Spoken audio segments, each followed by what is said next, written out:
मेवाड़ धनी बप्पा रावल और कश्मीर नरेश ललितादित्य के द्वारा अरबियों को उनकी सीमा में जाकर दहाड़ने के बाद अरबी शासक सालों तक उस हार के गम में डूबे रहे। 834 ईस्वी में अरबी खलीफा ने अपने सलारों की एक टोली को सनातन देश की भूमि पर भेजा ताकि ये अंदाजा लगाया जा सके कि क्या वे हिंद देश पर हमला करने योग्य हैं या नहीं। इसी आदेश की पालना करते हुए अरबी यात्री सुलेमान और अल मसूदी पहुंच गए आज के कन्नौज देश। सुलेमान ने उस वीर सम्राट की व्याख्या कुछ इस प्रकार से अरब देश में जाकर सुनाई कि अरबी हाकिम का दिमाग चकरा गया। सुलेमान ने बताया कि 3 लाख की पैदल सेना, 80,000 घुड़सवार, 3,000 हाथियों का सरदार है वो। भारत पर हुकूमत करने वाला अरबी मल्लेच्छों का कट्टर दुश्मन है, और तो और इतना कट्टर दुश्मन है कि उसके राज चिन्ह पर भी सुअर का चिन्ह लगा है।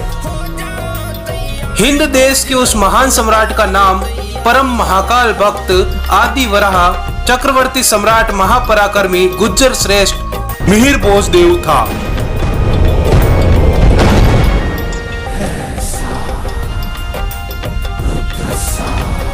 बप्पा रावल के सिंध से लौटने के कुछ सालों बाद सिंध के कुछ हिस्सों पर ईरानियों और अरबियों ने फिर से हुकूमत कायम कर ली। इधर मिहिर भोज का राज्याभिषेक हो रहा था। ये महान शेर 835 ईस्वी में भारत के राज सिंहासन पर बैठा। मिहिर भोज ने अपने आसपास के राजाओं पर शासन करके उनकी सेना को अपनी सेना में मिला लिया। मिहिर भोज के राज्य का हर नागरिक मिहिर भोज का सैनिक था। इस बात को मिहिर भोज ने खुद आदेशित किया था।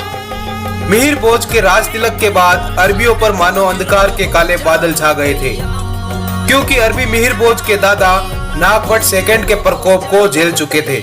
मिहिर भोज ने सत्ता संभालते ही आसपास के राज्यों पर अपनी नजर घुमाई तो मिहिर भोज को पश्चिम में अपना सबसे बड़ा शत्रु सिंध देश में नजर आया, जिसका नाम था इमरान बिन मूसा।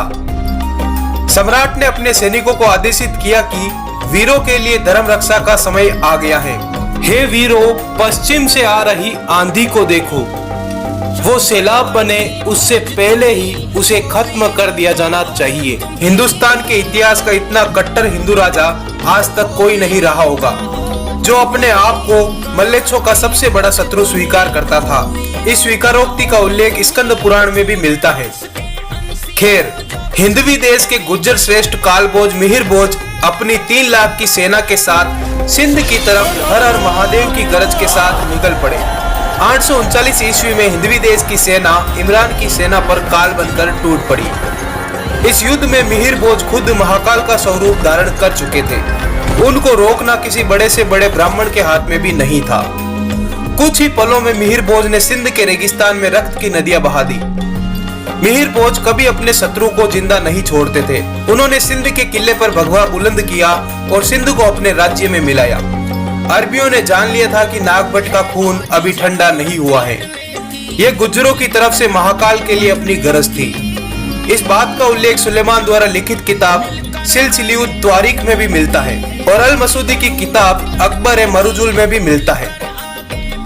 मिहिर भोज यही नहीं रुके। मिहिर भोज के सेनाधिकारी ने बताया कि सिंध के मुल्तान और मंसूरा प्रांत पर अभी भी अरबों का अधिकार है। मिहिर भोज ने अपनी सेना को मंसूरा की तरफ बढ़ने का आदेश दिया। एक जीत के बाद सेना इतने जोश में थी कि उनको देखना हर आर्य के लिए गर्व की बात होगी। खैर, मिहिर कुल ने अपने हाथों में भगवा धारण करके सेना को आगे बढ़ाया। मंसूरा प्रांत में मिहिर भोज की सेना के प्रवेश की खबर सुनकर अरबी हाकिमों को अपनी मौत नजर आई, पर मिहिर भोज की सेना ने मंसूरा और मुल्तान के हाकिमों को जंजीरों में बांधकर मिहिर भोज के सामने पेश किया, जिसके बाद उनको वहीं से जन्नत के लिए रवाना कर दिया गया।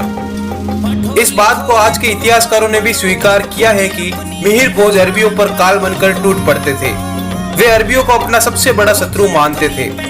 मिहिर भोज ने 20 बार अरबियों पर हमले किए और महाकाल का ऐसा आशीर्वाद रहा कि हर हमले में उन्होंने भगवे का कद हमेशा ऊंचा ही रखा।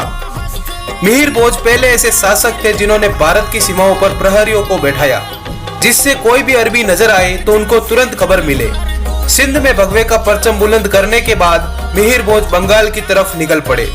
बंगाल में मिहिर भोज ने लगातार 3 हमले किए और यहाँ के पाल वंश के राजा धर्मपाल, नारायणपाल और देवपाल को पराजित करके बंगाल और उड़ीसा को अपने राज्य में मिलाया। मिहिर भोज के संपूर्ण जीवन में उनके द्वारा लड़े गए युद्धों का विवरण हिंदुओं के ग्रंथ स्कंद पुराण के प्रभास खंड में गुज्जर श्रेष्ठ मिहिर भोज के नाम से मिलता है। मिहिर भोज ने 836 ईस्वी में कन्नौज को गुज्जर वंश से परिचित करवाया।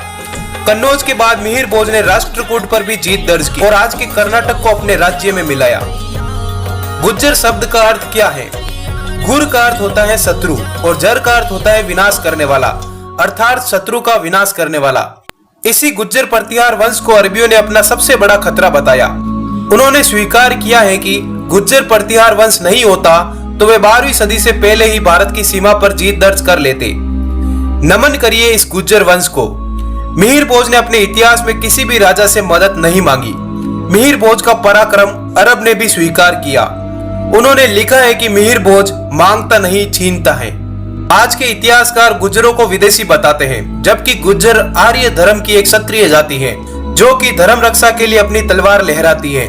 हे गुज्जर वीरों, अपने बुजुर्गों को याद करो, अपने पुरखों के युद्ध कौशल को याद रखो, इन्हें पूजनीय शंकराचार्य के आदेश से पुनः जीवित कीजिएगा।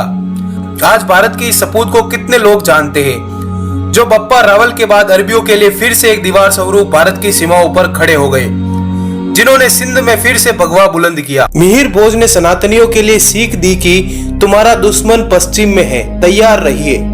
फिर से नमन करिए भारत के एजुकेशन सिस्टम को। इस वीर सपूत को भी उन्होंने अपनी किताबों में जगह नहीं दी।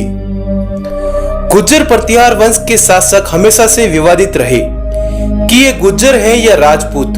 जहां अमीर महाकाव्य में इनको क्षत्रिय बताया गया है, वहीं कुछ जगहों पर इनको आज का गुज्जर स्वीकार किया गया है। हमने इस वीडियो को बनाते समय इनको गुज्जर माना है। अंतिम निर्णय आप कीजिए कि ये कौन थे, पर मेरे हिसाब से ये आर्य थे और वीरों की कोई जाति नहीं होती। इसलिए यह भ्रम निकालिए और सभी भाइयों को स्नेह दीजिए। पाकिस्तान के गुजरावाला और गुजरात प्रांत का नाम प्रतिहार गुजरों की छोड़ी हुई छाप है। इस वीडियो को लाइक करें, अधिक से अधिक शेयर करें।